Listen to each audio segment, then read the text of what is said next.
the silo over there? That's way too tall to be a silo. Oh. Yeah. Right over this tree. Yeah, and you see the top 20 feet of it is fiberglass. Oh, yeah. Yeah, so that's continuity of government commo there. Wow. Yeah, that's pretending to be a silo. And that's the CIA that put this stuff in here? Who? Yeah. Navy. Yeah. The Christian Intellectual Association. Yes, the Culinary Institute of America. Guys, quickly watch this video before YouTube takes it down. I'm probably gonna be put on some list, some FBI list. If something happens to me, you know why. No, I'm just kidding. This is gonna be a fun history video about a facility that was used for spying on the Soviets. Really cool stuff. I know this is not the normal stuff I do, but this was a once-in-a-lifetime opportunity for me, so I thought, hey, why don't I film this and just share it with you guys, because I think you'll find it interesting. If you're a fan of the Cold War, if you're a fan, not a fan of it, but fan learning of it, if you're a fan of espionage, if you're a fan of spying on Soviets, if you're a fan of old weapon systems and just the history of guns, you are going to love this. So we are at the Midland Training Center. This is in Warrenton, Virginia. And essentially it's a training center where you have government agencies. They come here to practice with guns that are uncommon here in the United States. Guns that you would see in third world countries, guns that you would see in developing countries. And it provides an opportunity for these government people, FBI, CIA, military, whatever, to train with these weapons so they know what to expect, how to use them, how to break them down, or if desperate, how to use it themselves. Now, how did I get into this opportunity? Well, I got to give a couple shout outs here. So first, my good friend Jeremy. So he is a logistics officer in the Marines, and he had an opportunity to use this facility. Now, he invited me up for the 250th Marine Ball, basically the anniversary of the Marines. And that was a really cool experience. But he said, hey, come a couple days early and you'll be able to shoot some really cool guns. I mean, really cool, probably once in a lifetime machine guns and everything. And I said, okay, yeah, I'm gonna film it. I wanna film this because I think it would make for a fun video. And then just to make sure that it's okay to film, he asked Matt if it's okay, like, hey, can we film on the property? Can we film us shooting these guns? And he's like, yeah, absolutely. You should also film the facility, which was used for espionage during the Cold War. And I was blown away. I was like, okay, this has got to be some big video where we go through this building and we learn about the history here. So this is exactly what this video is. It's a tour of this building. Shout out to Matt. He hosted this whole thing for free. He's really good with guns. It's his expertise and his knowledge. And he's also just very funny. He's a very entertaining guy. He's basically gonna take over this whole video. He's gonna walk through the facility with me, and he's gonna break down, he's gonna talk about history of guns. He's gonna talk about how he repairs these guns, and we're gonna see his big gun room. So it's gonna be pretty cool. Now, at the end of the video, I'm gonna be shooting some guns. Now, I just wanna make it clear, I am not an expert with guns. I have a couple I'm American, I have a couple guns myself, and I do go to the range as often as I can, but I'm nowhere near an expert. So I'm sure you're gonna see some poor technique or whatever. Just know that I was pretty nervous on the gun range because one, I didn't want to make a fool of myself, and there's these intense guns, like machine guns and stuff, and I was nervous at first, but then you get used to it, and you're like, okay, this isn't that bad.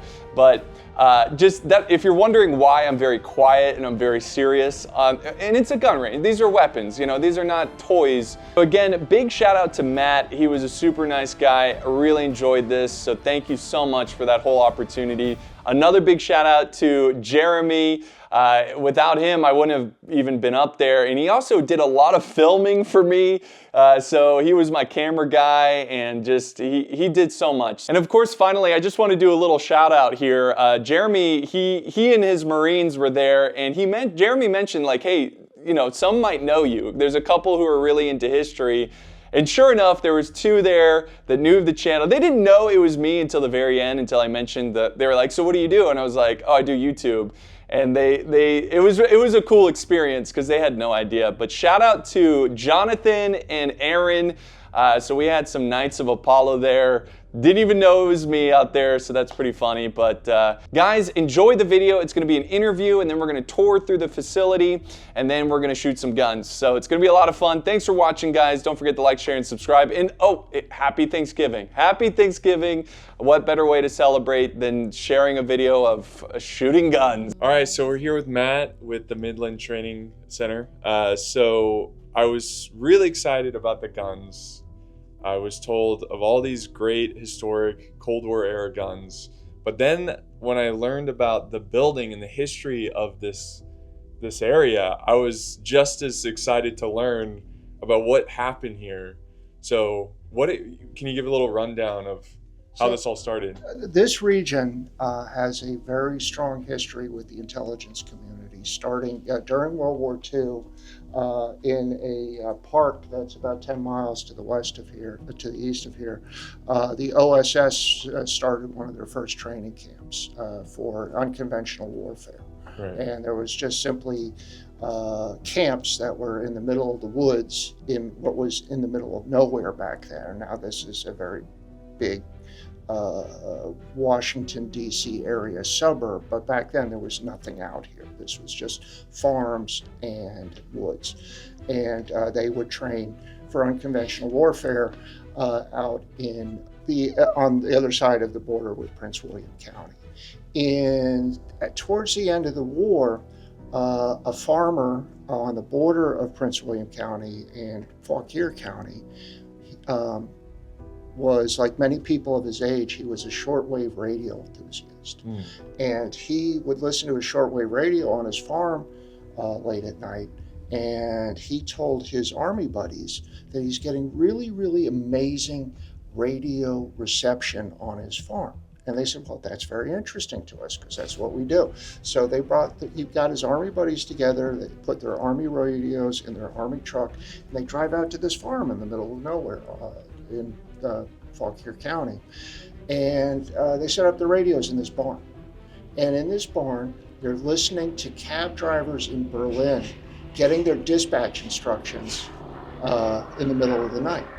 And they establish the first formal signals intelligence facility in the United States, and what would become Vint Hill Farm Station.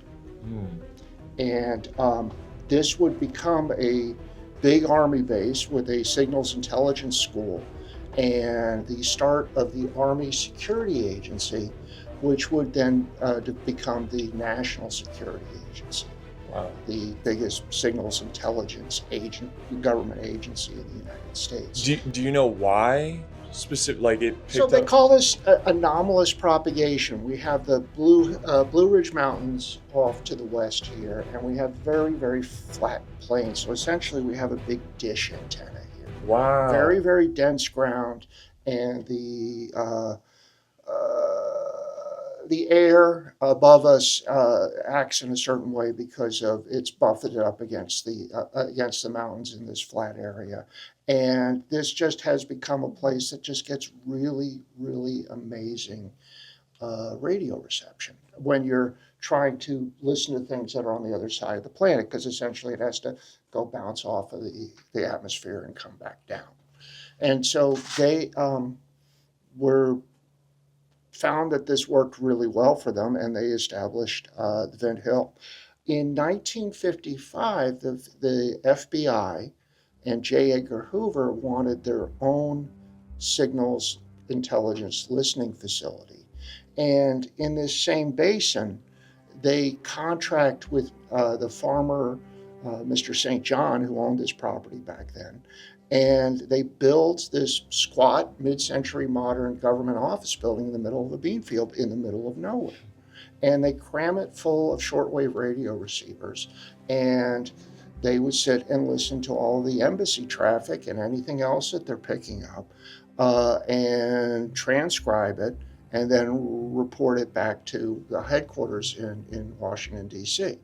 And this is the building that they worked out of, which originally was a cattle farm.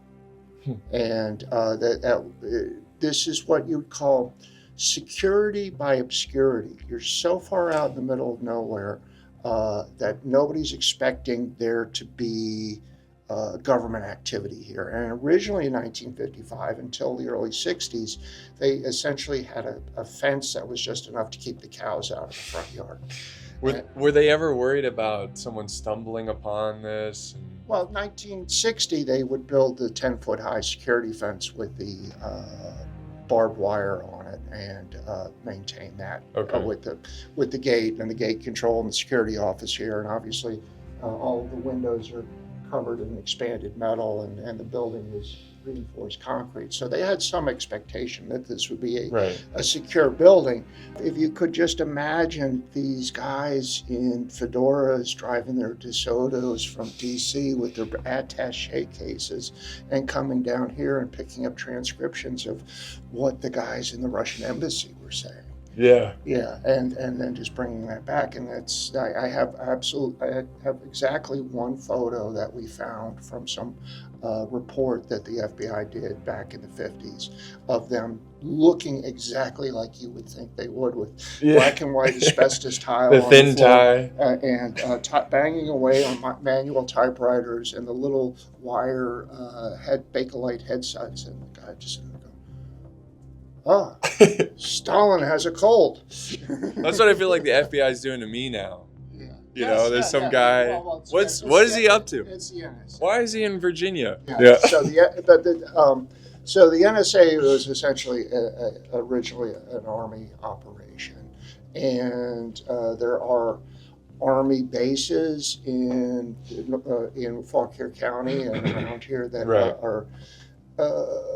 Function as intelligence training facilities to the present day. So there's a very robust presence of both this historical presence of intelligence community training and operations, and also the federal relocation arc, the continuity of government operations. So if the bomb goes off in DC, people are going to retreat to the periphery of the fallout zone. Right. This one of the big places that's known about that is the Greenbrier Hotel, where there's a giant bunker underneath the hotel with reinforced steel and giant swinging vault doors.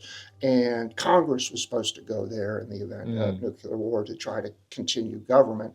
And that also happens out here, where we're about an hour away from the Pentagon. What you find is really robust communications and power and other infrastructure that you'd think, like, hey, there's commercial grade fiber going by. Well, why is that? We're in the midst of a bunch of farms. Oh, look at these huge industrial transformers on this pole over here with, giant transmission lines. It's like, there's a farm there. Right. But is that all that's there? Right, yeah. Yeah. So you're just driving along and you just look at the telephone pole and you're just like, well, that doesn't match up to what is I'm looking the standard. At. I'm looking at. There's way too much power and there's too many telephone lines. And I'm like, something's over there. There's that one guy that's probably like, aliens, they're contacting aliens here or something.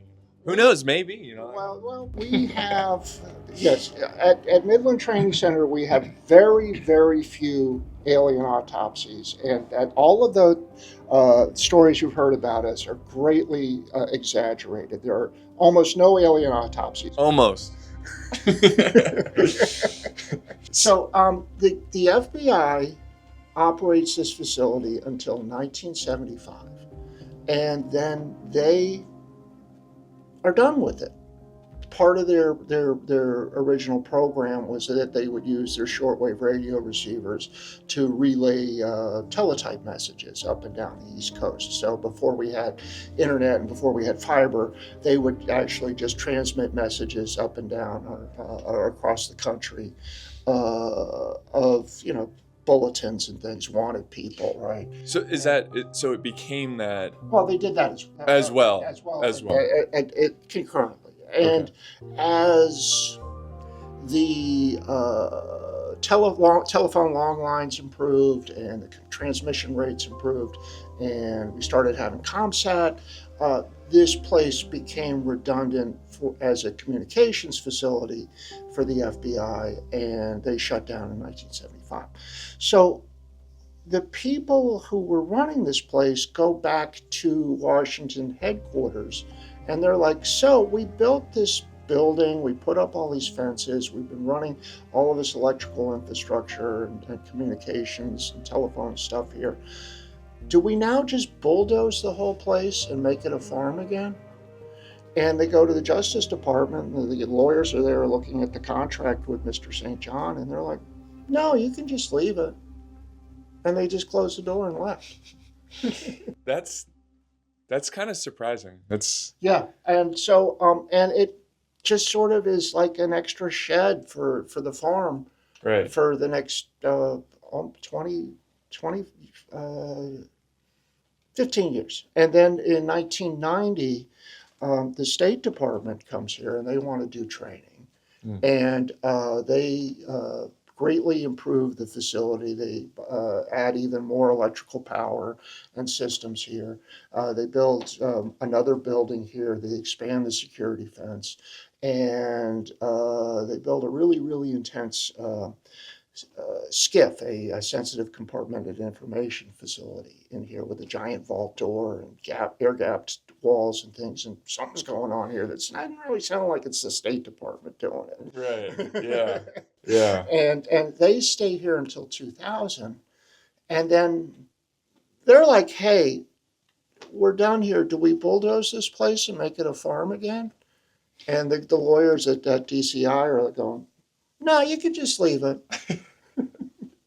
I guess it's not worth the cost, yeah, or it cost them that much more to bulldoze the place, so they just left like it. there's nothing. And so starting in 2004, they started building firearms training facilities here. So the big firearms range here, and a lot of the alphabet soup kids will come out here and train on the range out here because it's in the middle of nowhere and people aren't watching them do that. Right. And I arrived here in 2012. The founder of the hostage rescue team brings me here, and he says, "Hey, this is there's this very quiet, discreet facility where you can do firearms training." And I set up office here then, and I've been here ever since. The people who originally built the first range here have since moved on, and we now do all sorts of technical training for the government here, which includes the foreign weapons familiarization that you've been very interested in, and the idea being that we have a library of weapons that you would likely encounter if you go to a third world country where they're repurposing firearms going back before World War II. And you're not going to get training on these weapons at FLETC or at basic training in the military. And yet you might be confronted with, well, what is this gun? How does it work? How do I make it safe? And if we're in really deep shit, how do I use it? Right. So we reach out. These guns keep popping up in conflicts all over the world, and they wind up coming here, but chopped up into little pieces because they're machine guns that weren't registered before they stopped registering machine guns in 1986, and they have to be cut with an acetylene torch into little pieces. And then we have the licenses with the ATF to glue them back together using TIG welding and machining parts for them, and figuring out how these really weird old machine guns work, and putting them back together so that other people can learn about them. And we can pull them off the shelf and said, hey, this is the general purpose machine gun that the entire former Soviet Union uses. If you go to Poland, you go to Czechoslovakia, you go to the Ukraine, this gun's going to be there. All right. I know you know an FN M240, but this is a PKM, and this is a gun that the other guys are going to be using. Right. And it works differently. And a lot of people really like it, but you need to know how it works Right. because a machine gun you don't know how to use is kind of a dangerous thing. Right. And that really says a lot about the weapons too, that they're still being used. Well, I mean, yes. These guns are made for a very, very different logistical environment. So if you get an M240 from the U.S. military, and they're going to dump, a pallet of ammo off there, and it's going to be pre-linked with little metal clips to hold each of the links together. And when you go to shoot it, the bullet comes out of the link, the round comes out of the link, and the single link falls away, and it just rolls off somewhere, and you've got this pile of these individual links, and you walk off. You're done shooting from your position, and you walk off. You leave that stuff. Russian, former Soviet design has the links continuous, so that when you're done shooting, the 12-year-old with you can grab the 25-foot links of for the machine gun, run back to the cave, and start putting 54R back in the links again. Instead of trying to pick up these little piles of loose links, you just grab the 25-foot long snake and you run off with it, because nobody's going to link it again for you. You're going to open up your sardine can of 50-year-old 54R from your Mosin Nagant with your giant green can opener, and then you're going to sit there and you're going to be pushing these rounds back into the links again and reuse it. So it's a very different mindset about being able to sustain your war fighting in an environment that does not have continuous logistical input like that. Do you think the designs for that is from, because especially during World War II, the Soviets were very limited on supply? Do you think they kind of had that mindset, which made these guns like that, and why they're so durable and why they're so... Well, one of the things that you'll notice through World War II is that the Russians start off with the history of their war with Finland, the Winter War and the Continuation War. Didn't go so hot. It didn't go so hot for the Soviets. Yeah. They're getting their asses handed to them by these Finnish farmers on cross-country skis who are running Suomi M31 submachine guns. And these are pistol caliber machine guns with 70-round drums in them, running very, very fast. And they are very good at trench clearing and knocking down formations of troops when you're doing asymmetric warfare. There's one of you and there's 70 of them over there, and you want to ski up and take out as many as you can and get on your way. You're not setting up skirmish lines like hit and run and formations of people who are advancing together in close support. You're hitting and running. Yeah. And these submachine guns, and even just the Mosin Nagant rifles as just sniper rifles, had devastating effect to the Russians in the 30s during these wars with Finland in this what was becoming asymmetric warfare. Yeah. And the Russians like, oh, well, we need to do that. And they build the PPSH-41, which is the Papashaw in 7.6225 Tokarev, which looks a whole lot like a Suomi, and it runs really fast. And we were shooting one of those yesterday, and it's going over 1,200 rounds a minute, and they called it the burp gun. Yeah. But that was like, okay, we're going to build what the Finns were fucking us up with. Yeah. Right. As you would do. Yeah. And what you see in the progression of the war as you go to the PPS-43 is now a stamped, dumbed down variant of it. It's using the same 7.62-25 Tokarev, but it's no longer the drum. The drum doesn't fit. It's a stick magazine, and it's slowed down considerably. So we're down in the 600s and 700s because people were going through the ammo so fast, and that they slowed down the gun considerably. And what you then see is the Finns were making their Suomi. The Swedes were making the Husqvarna, which was the licensed copy of the Suomi with a shorter barrel. And then the Swedes are like, oh, wait, the Russians are making a stamped copy of this way, way cheaper.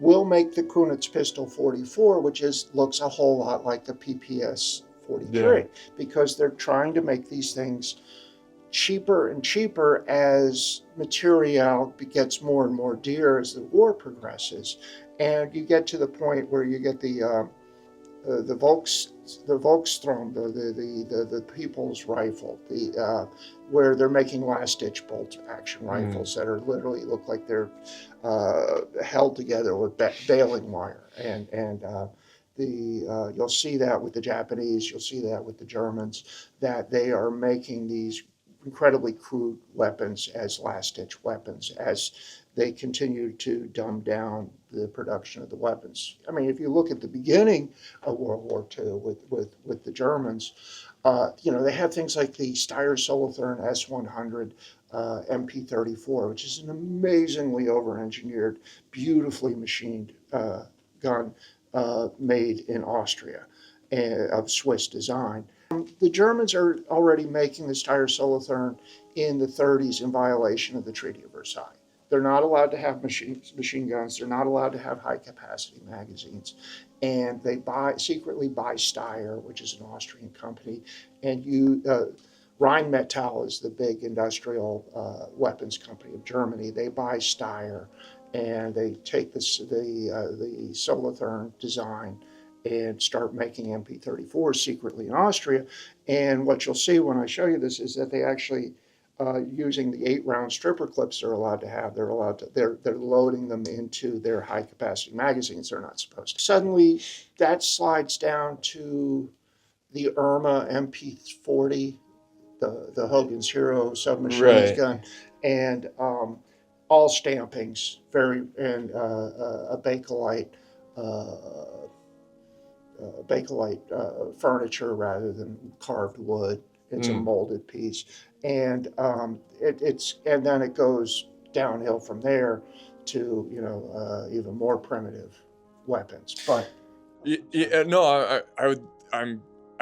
I do want to get back, because I'm sure when we go into the gun room, there's going to be a lot. It's going to be really cool to show all those guns. Somehow we wound up. Yeah. So you were talking about you train members of the military. Yeah. So what we find is that there's all of these unusual weapons that you find in Yemen, you find in Somalia, you find in El Salvador, and these weapons are being repurposed for local conflicts, and they go back into the 30s. I mean, the DP-27, the Detriarov Pulimat, the 54R machine gun with the big drum on the top of it is being used in the Ukraine conflict.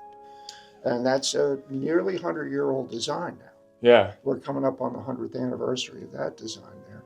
And that's a weird one to know how to run. It's not a belt-fed machine gun, but it is very much a support weapon with a removable, hot swappable barrel, and made to be fired from a hardened position, for denial of area weapon. And so we have that here. You can run it, and you can learn about how it works. It was my favorite gun to shoot. That one was running a little bit. But... Cool, Oh right? man. Yeah, it was, but it was, but that's we need to figure out the gas. it was kind of fun. That's the reason it was so fun. That one. So there was an era that just very recently ended where we were not allowed to import non-sporting rifle barrels into the United States. So all of those barrels got chopped up in addition to the guns, and that gun actually got the barrel itself chopped up, which we had to rehabilitate by making it a new barrel out of a Mosin the Gant barrel, which is the same rate of twist and the same caliber and the same chamber, but we had to salvage the outside of the Detriarov barrel and weld it onto a Mosin barrel, because that was part of the challenge, is we could not get the barrels to go with that. And it's Right. not something that, some guy in Tennessee makes, like Right, other stuff that, like if you want an MP40 barrels, they're out there. People can, I mean, I could crank you out one this afternoon if you want. It's not that big a deal. Yeah. But big ass Russian machine gun barrels, it's a little more challenging. Right. So, No, it's really fascinating, and I don't know how many people that do the job you do. I mean, this has got to be pretty well, unique. if you go to Fort Bragg, you go to 29 Palms, there's There's libraries of weapons there that they collect from these other countries. And if you're one of the cool kids, you get to go to the class of foreign weapons familiarization, and they will put that on within the military itself. But they also contract out for people to do that. And there's also all sorts of other folks that are going to these conflict areas that do not have military status, and they don't have all of the military training. So you get an analyst, or you get Jack Ryan, who's getting sent over to Belarus, and it's like, okay, well, I was in the Marines 10 years ago, but now I'm on the ground as a civilian. What are these weapons that I'm encountering? And those people will hire a contractor to give a course on that stuff pre-deployment. Well, this is like a time capsule. I'd love to walk through here and just kind of show. So it was really unfortunate that, well, I mean, with so many things historical, you sort of have this gap from the time when it leaves functionality to the point that it achieves relevance as a historical artifact. And we're very fortunate that it survived that period. It's like, cars with fins on them. People didn't want those in the 60s, because they weren't modern. But now they're cool again because because they're unusual. So, and in the 60s, so many important architectural things got demolished because they weren't modern. And that was considered the tear down 60s. So we were fortunate that this Cold War artifact survived that, even in a dilapidated state, for so many years, just because we're out in the middle of nowhere and nobody was doing anything with it. And we have, over the last few years, focused on the history of the building, its operational relevance in the intelligence community, and tried to do things like put period furniture in here and make repairs that are necessary so that the HVAC is working and the place doesn't mold up again, and other horrible things that have happened in here. One of the super exciting things that we were able to do was, in partnership with the Cold War Museum at Vint Hill, is they were given the entire Office of Civil Defense for the District of Columbia. So in so many places in the United States, there were offices of civil defense for, people were getting ready for the Soviet nuclear attack. And in a police station or in a fire station or some government building, there would be an office of civil defense, and people would hand out the hats with the triangles on them and coordinate the location of fallout shelters. And when that got stood down around 1970, those places got immediately repurposed because, you know, hey, we need this office for something else, and they cleaned everything out and it was gone, and it got lost to history. In the District of Columbia, because it was such a big deal there, they had a huge building, suites of offices that had the Office of Civil Defense in it. And when they closed down, they just locked the door and left everything. And so the entire suites of offices, all of the files, all of their maps and office machines, all of that stuff was just locked in there. And not until, you know, the last decade or so, somebody went in there and cleaned it out and gave it to the Cold War Museum, which didn't have enough room to do anything with it.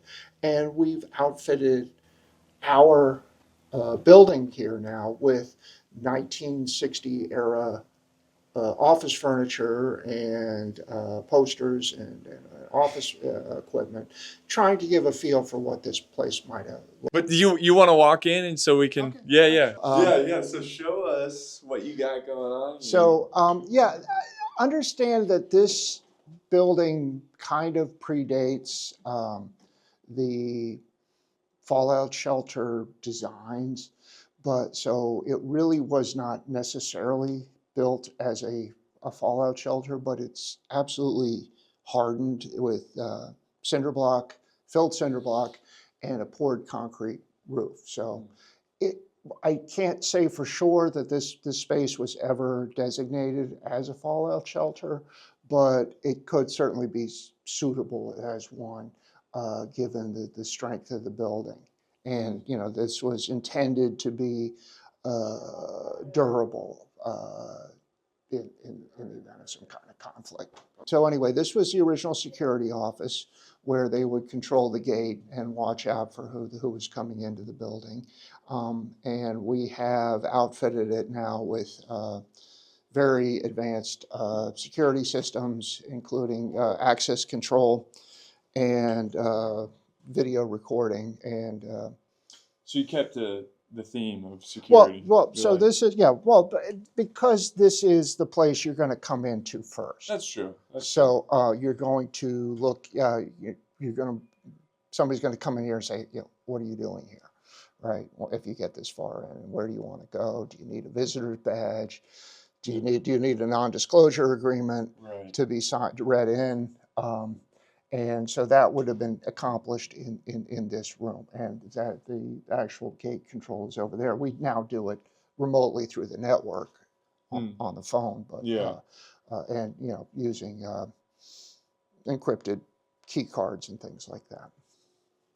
And again, this is one of the offices that we've sort of done up in the 1960s style with original Office of Civil Defense metal desks, teletype machine from the period, and of course your security posters. So in 1990, part of the further hardening of the building was they installed this vault, and this is not normal skip level security. This is something different that we're not really clear on what was going on here. Oh, interesting.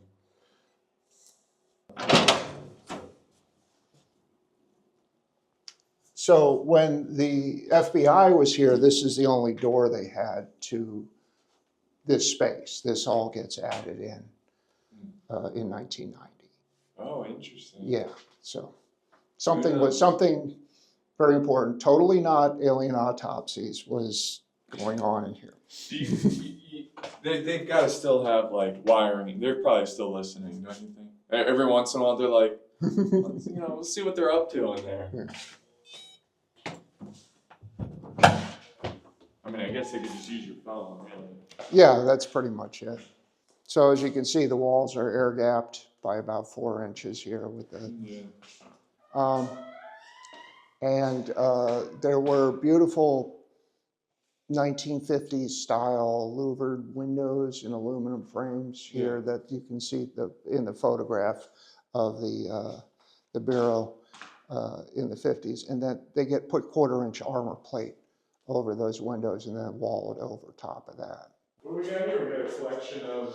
These are some pre-Civil War military, U.S. military issued pistols, starting with the Model 1819. These were originally flintlocks, so that you had a flint, you had the frizzen, and you had the pan, and you would have to put powder in the pan, and that would ignite the round. Yeah. After, towards the start of the Civil War, these guns would go to the armory and be refitted with percussion caps. So these are all the same gun, but for the fact that they have removed the pan and the frizzen and put a hammer in there that does percussion caps. So you would put cap from your cap gun on there, and that would take the place of striking it with the flint and the springs. So we have a series of these guns from 1819 to just before the Civil War with the Springfield 1855. So anyway, this is a pretty extensive library that we're currently cataloging on the Cold War, the conflict between the East and the West, the ideologies of capitalism and liberty versus authoritarianism and collectivism.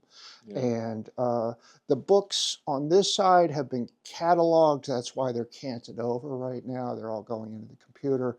And from there, these still need to be cataloged. Once everything is accounted for, then we will put them back the way they're supposed to be, so they look retarded right now. Some examples, that's a sanitation kit for the Cold War, the fallout shelter supplies. That's giant rolls of toilet paper, and above that are tins of biscuits that are 60 years Do they old. sell toilet paper in there?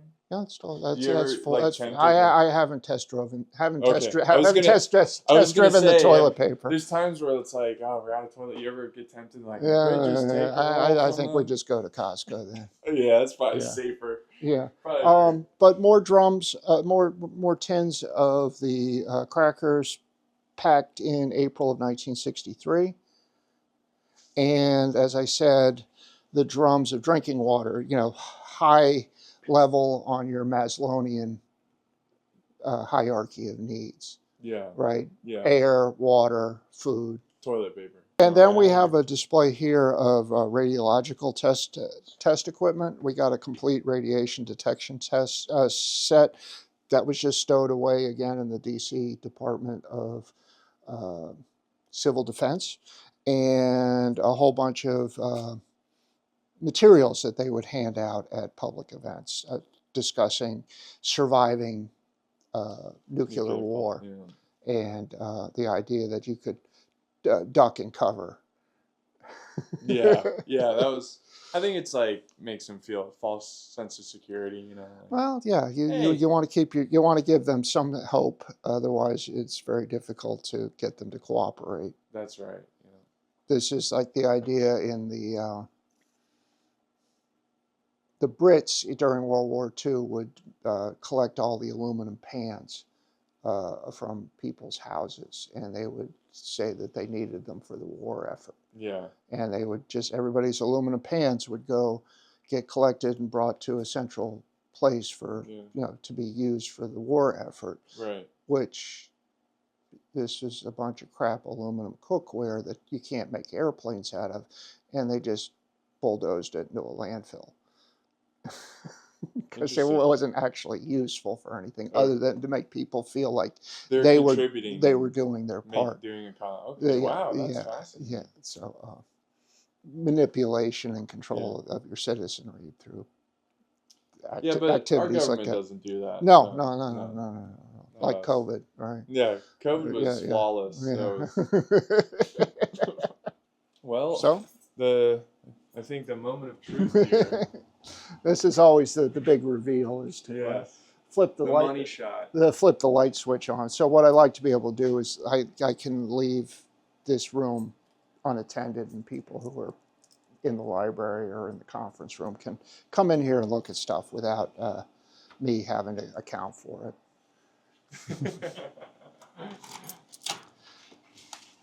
But we have a fairly good representation of the conflict weapons of the second half of the 20th century here, in terms of individual small arms and some support weapons. Wow.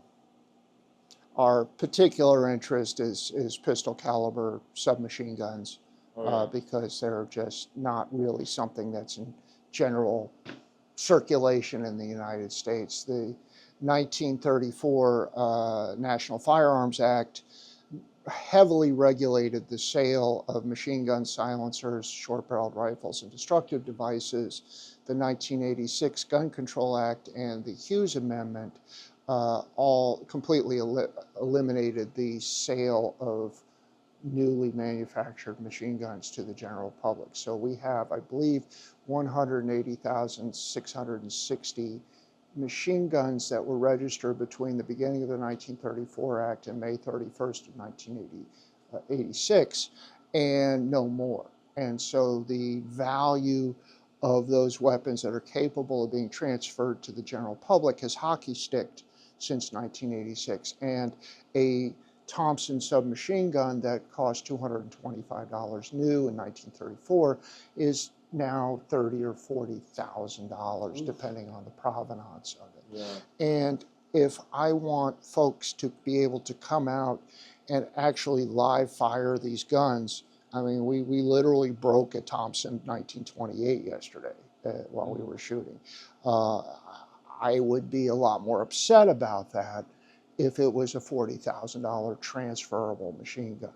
Right. So by having manufactured guns that came from other countries that were not registered prior to '86, I can manufacture a Thompson machine gun for $3,000 or $4,000 now, $2,000 when I was doing it originally. And I'm not going to be that heartbroken if it throws a rod while you guys are running it to death. Right. So I think we busted a bolt actuation lever on one yesterday, and we will probably wind up spending $100 to replace that particular part. But there's no big deal because it's not a collectible firearm. That people are super worried about the provenance of it. It's a gun that's been put together by from a bunch of parts in a box. Right. So under the ATF regulations, a firearm a machine gun that's being imported has to have 3 separate acetylene torch cuts on the receiver to render it inert. And this is considered, whatever this part is considered the receiver, the part that has the serial number, and generally is the part that has the most of the operating parts contained within it. So this is an example of how one of these firearms is received here. It is cash and carry. It can be bought over the internet with a credit card. There's no registration process at this point, but the gun is unserviceable in its current condition. Right. We then have to figure out what it takes to weld these pieces back together, machine the insides of it, and give it an acceptable level of surface finish such that it'll run again. And we have not done that to this one. It just arrived. We are fortunate now that the rule has changed, that we are able to get the barrels intact, which is exciting. And we're also able to have the standard capacity magazines that these came with. But again, this is just sort of sitting here precariously. What type of weapon is this? This is a Madsen M50 light machine gun. What's the country of origin for the Madsen? Danish. Oh, it's a Danish gun. Okay. Yeah. And it's just World War II or post World War II? Because it This looks is like the- it's got like that Vickers gun. Yeah, that it's so it, yeah, similar red it bullets. is a weird looking gun, and it has the big hand crank on the side. These have been there have been various incantations of this, I believe, since 1918. But this one I think, was in Portugal in the 1960s. And so people like Bob Bowman will travel the world to these uh, backwaters and locate caches of these weapons and then negotiate with local people to make the cuts and disassemble the guns, put them into a Connex box, and then they arrive in Hawthorne, Florida, where he puts them on his website and sells this stuff. Wow. And so, if you hit it right, the Connex box opens and there's thousands of these guns, and he's got $20,000 sunk in this endeavor already that he wants to get back out, and you can get a good deal on something. Once they're sold out and, they're in the hands of the people that want them, the prices start to escalate considerably. For instance, there was a time that the Glock 18, you've heard about the Glock switch. Well, this is an actual Glock with the switch on the side of it, as if this was made by Glock itself. This, as a parts kit with the receiver chopped up, was $10,000 on Gunbroker. Yeah, just the parts. And this was not a functioning firearm. This was just pieces because nobody could get a Glock 18. They were too rare and too exciting to have. And what we wound up doing here is we took an example of a Glock 18, we made all the measurements, and we machined this one, a regular Glock 17, into a Glock 18 with the correct switch on it and made a cruciform for it. But there was no other way to do it. We weren't going to spend $10,000 on it. So we had to pretty much make this gun from scratch. It's a functional Glock 18 with the correct switch. It looks more or less the way it's supposed to do. But suddenly, somebody finds in the Middle East thousands of Glock 18s, which they chop up the pieces, put the rest of them in a box, and you can buy a brand new one for $1,200. Yeah. So it just, the timing of it and how many are out in the field and available, it dictates what the cost would be. But this is an example of what we had to do at the time because it just wasn't available to us. So we machined this one from scratch. That was actually a bolt, like that we like that you'd buy at a hardware store. So you would say what you have in here is a collection of weapons starting from maybe even pre-World War II or World War II. Yeah. So for example, we have the Steyr Solothurn MP34, which we just talked about. The Nazi Germany circumventing the Treaty of Versailles and just being an amazingly ornate, overly engineered. It's a beautiful gun. Yeah. But if you look at the insides of this thing, the bolt, for instance, on it is just Whoa, that's overly, so cool. overly made. That's so cool. Look how big that bolt Yeah, is. that's- Holy smokes. Well, okay, so let's talk about why the bolt is so big on these things. These are blowback submachine guns. So they're unlike your AR-15, there's no locking mechanism at the end of the bolt to hold the gun together when it goes off. Yeah. So these rifle caliber or intermediate caliber rifles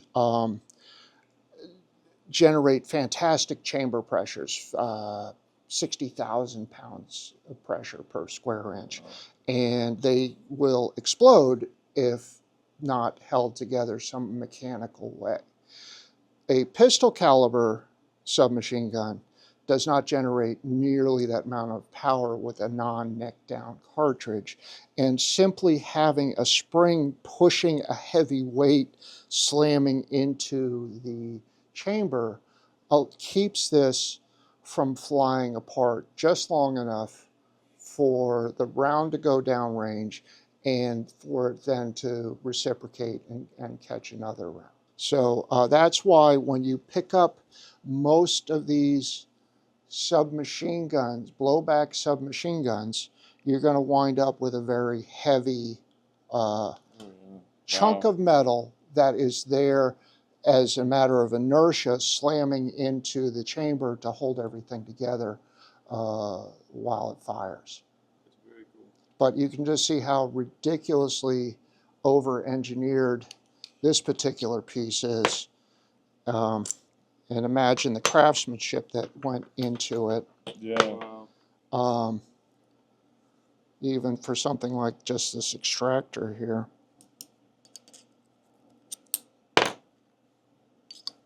There it goes. I mean, just look at the craftsmanship of just this one little part. That's just supposed to be a spring that goes around the rim of the cartridge. And the amount of effort that went into making that one piece. So once again, this was an extraordinarily rare parts kit for many, many years. And then just in the last 6 months or a year or so, somebody found a whole bunch of them and they started showing up on Apex. And the kids are buying chopped up Steyr Solitherns from 1934 and trying to figure out how to put them back together. Wow.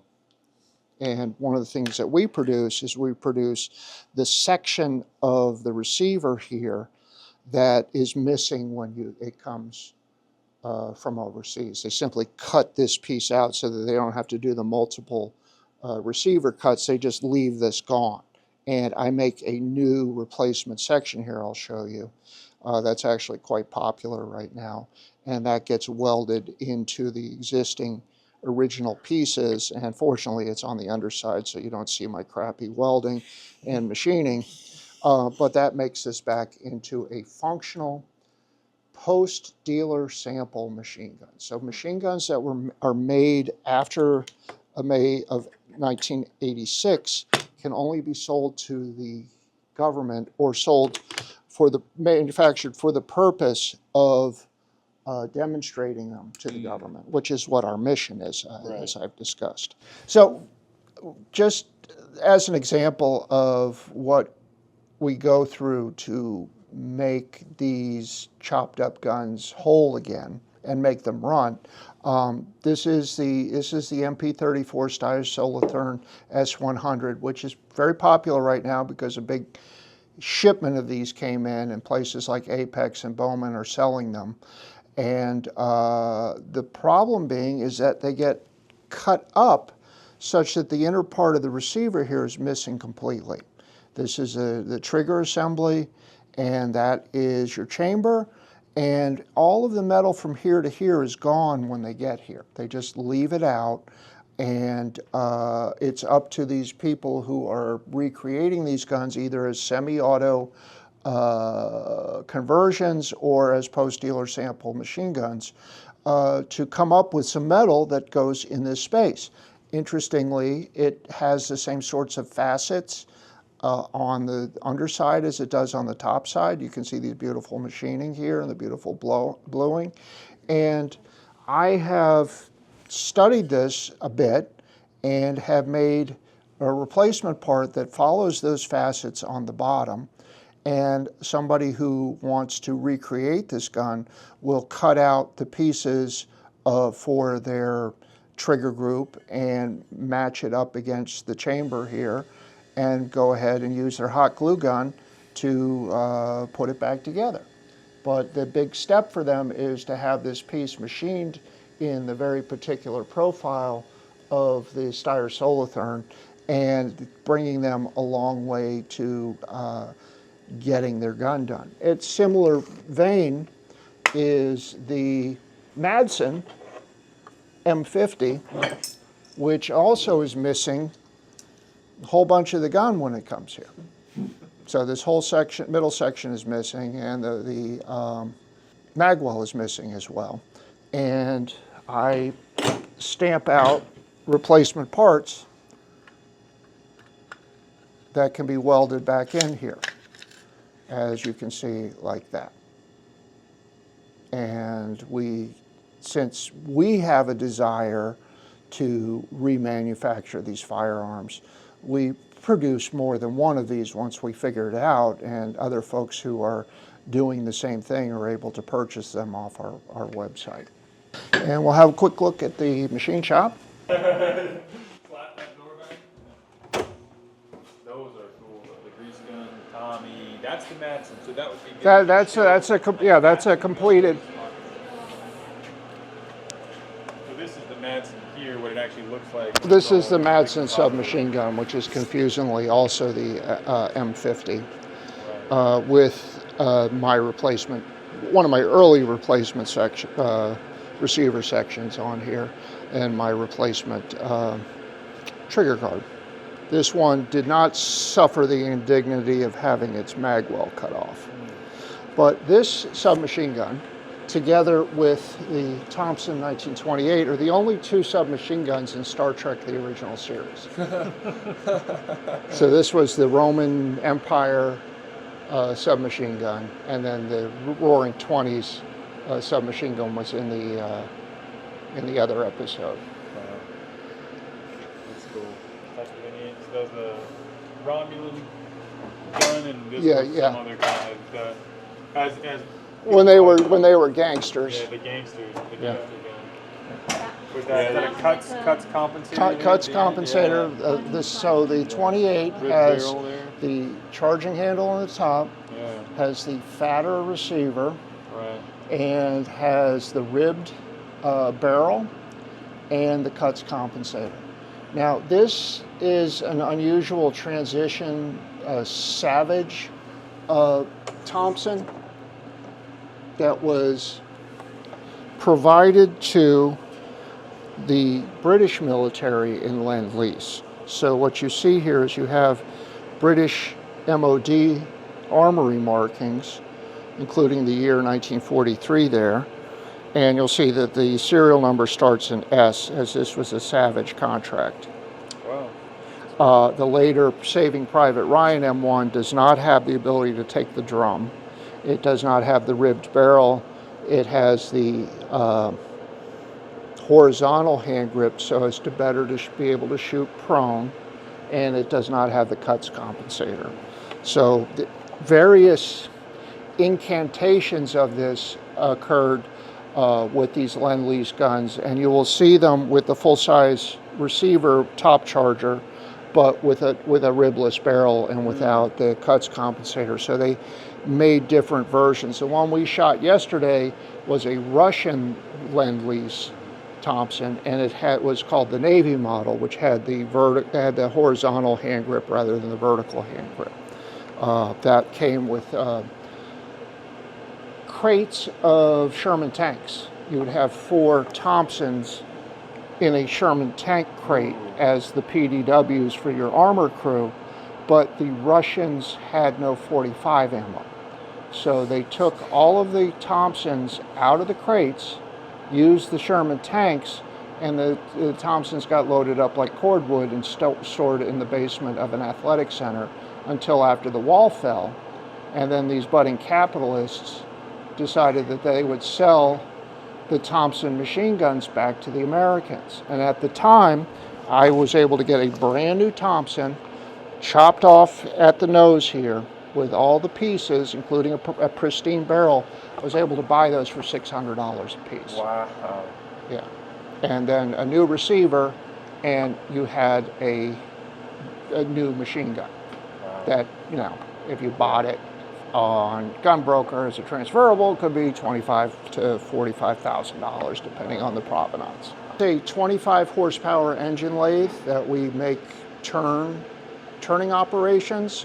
We profile barrels with this. We make barrel nuts or bolts with this machine.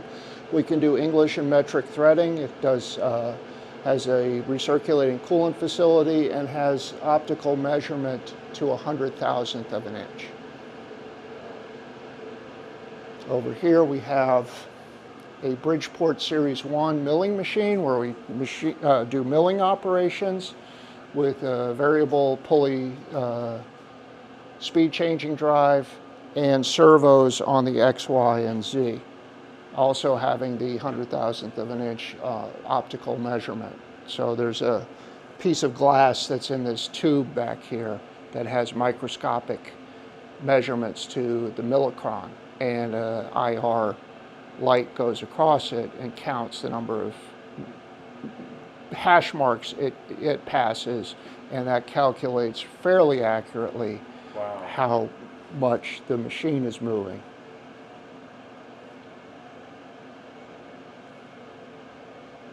Phase on our own dedicated power pole here, 277 volt beer cans coming down to the generator building, and going into a 225 kVA step down transformer, which provides 120 volt power for this building. Yeah. Very, very robust. So that's a 600 amp service panel in the other room. And then we have a 75 kW Detroit diesel generator that has 90 hours on it. So how much of this was here? This was all here, This was all here. Okay. except for the air compressor. Okay. So 75 kW Detroit diesel generator, 1,000-gallon underground oil tank going into a automatic electromechanical transfer switch. Wow. And that's the CIA that put this stuff in here? Who? Yeah. Maybe. Yeah. The Christian Intellectual Association. Yes, the Culinary Institute of America. So you can see here where the original FBI fence stopped and came across, and then the 1990 expansion starts. You can see the color of the fence changes right there at that gate and then goes back. Eyes that we use to stamp out the Madsen receiver parts. You can see the relief cut in there, and then the top piece, and that goes in the 50-ton hydraulic press here. That to custom make these parts, and that's the mag well there. That is in another different die that gets made by hand here, and that gets. That's cool. Yeah. And with sheet metal shear, bandsaw, another drill press, beautiful Wilton vise, and our 1962 Alouette jet copter. This is how we're going to be leaving the facility. Please exit through the gift shop. You can fit this thing to the guest shop, huh? Yeah. So this is a 1962 German military aircraft made in France. It is the first production jet helicopter, and it, for 30 years it held the world altitude record of 40,000 feet. It's a 5-seater. It's been configured with gunship or medical evac configurations. This particular one was in Louisiana until recently. A collector had it who passed, and it sat for about 5 years, and we've mostly been doing PM on it. It runs, and we have 2 sets of rotor blades for it. And other than, I think we need to put some radios in it, we should be airworthy. And then there's another identical one of these at Culpeper. I can't stow it in here with the blades on because it's 2 doors instead of 1. Right. You said this is a French. This is Aerospeciale. Oh, yeah, okay. So, The French production, German military use. so the Uzi you just saw over there was a West German tanker machine gun. Oh, yeah. So French, they were using French helicopters, and they were using Israeli machine guns back in the 60s because they were a vanquished country. Right, they were, yeah. And so they were borrowing whatever, they could come up with. Right. All right, Matt. Well, I appreciate the tour. This was truly amazing. When Jeremy told me that we're gonna go shoot guns, I was like, oh, this would be cool. Like shoot some old guns, But I was not expecting the history of this place, the tour. It was awesome. So I appreciate the time. And You were never here. That's right. That's it. And you guys watching, we're never watching. You know, this is, yeah. Just forget you saw this. Yeah, yeah. Well, You're not putting this on the internet, are you? members only. YouTube members only will see this. Oh, that's like OnlyFans, right? Yeah, Premium channel. That's right. It's only guns, you know, that's it. Only fans edition. Yeah. Yeah, only hands. Yeah, that's right. Yeah, I won't have any. I'm gonna ask him about this. About shooting the PPS. Do I push this forward? Yeah, that's just in case of safety, push it out of the trigger guard. Push it forward. I got it. Yep.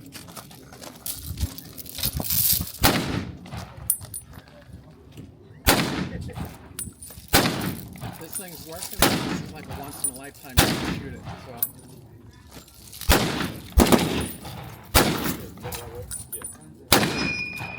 There you go. G20, which is a belt-fed machine gun in 308. That thing, There you go. I call it the pain mice. You know, and it's. I got 20 rounds through it. And I was done. I was like, I can't handle the pain on this thing. And so he decided he's going to be macho, and he finished the whole 150 rounds on the belt. And then within an hour, his shoulder was black and blue. I don't even know, bro. I thought yeah. Oh, okay. How many does it hold? 70? Jesus. Okay. As close as it. So just put that whole box. Soviet stars on the top.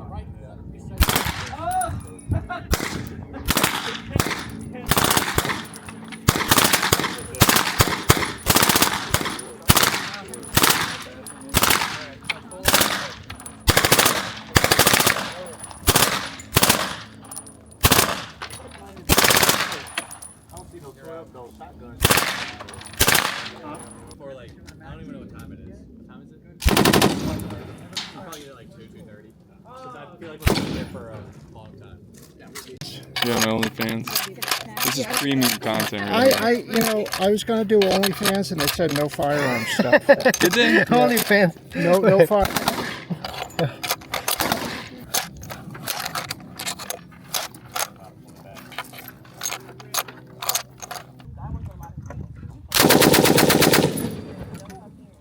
So I release think a safety. trigger needs a little. I think it maybe needs a spring or something in there. I said it runs a little wide. Yeah, yeah. Just, If I release the safety, will it stop it or does it keep going? I don't know. Okay. Tried that. I guess we'll find it. Just let the gun run. If it runs, just let it run. And that's honestly not a bad burst anyways, right? No. So that's all good. It's not the trigger release spring. I don't know what it is. It's not getting far enough back to disengage it.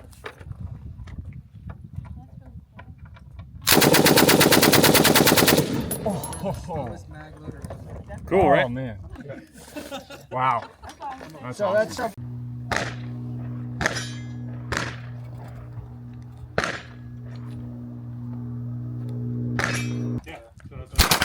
Let's do that again. Exactly. Load that thing today? On and off. Perfect. Don't need any supervision. Put the new bullet in it, dislodges another one. And he loaded the 22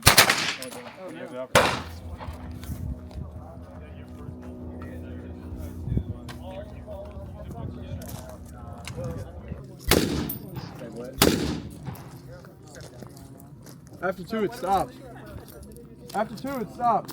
Damn.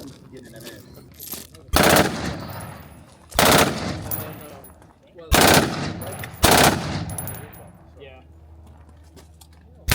Wait, I'm loading that again. Oh yeah. That one's bucket so far. Goes quick. No, what you mean the back?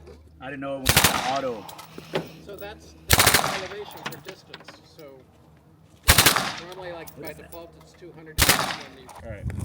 All right. Ready?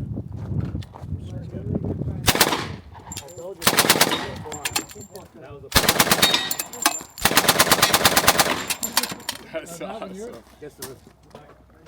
Thank you. Yeah, that's so cool.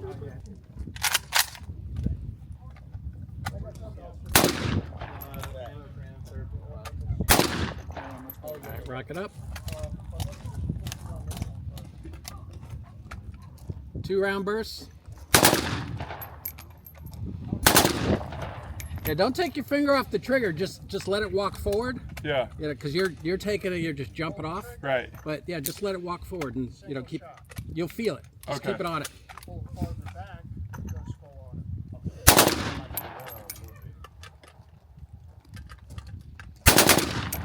Hard not to anticipate with that one. Yeah.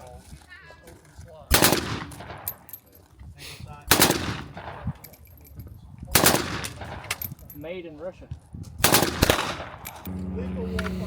You know how it goes. When you put that chamber, right, hit the other side of the weapon. The weapon's gonna be chambered. Push it down. There you go. Oh, now I see, the weapon's okay. chambered, right? Okay, yeah. Or you want safe or fire? I'm on safe. All right. So, fire and Yeah. auto, okay. Is that his glove? Is that his glove? Lean into it though. Okay. No, it's actually mine. You notice the Air Force logo? Yeah, I saw that. Now you're on semi. Then you flip it back. Now, Yep. I There you go. used to carry that as my duty weapon, but now I just carry it since it's messed up.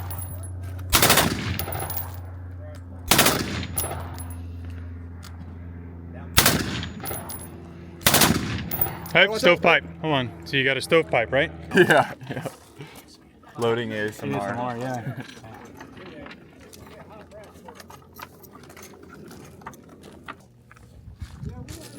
I don't know if that's me doing that. Shoot the steel.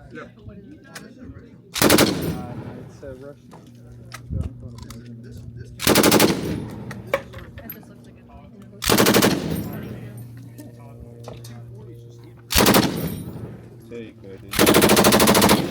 That'll keep the away. That's right. All right, so we're gonna pull our feed tray cover off. All right. We're gonna pull the bolt back. We're gonna lift the feed tray up, and we're gonna just look inside there and make sure there's nothing in there. Good job, Thank you. Jeff. Thank you. That was amazing.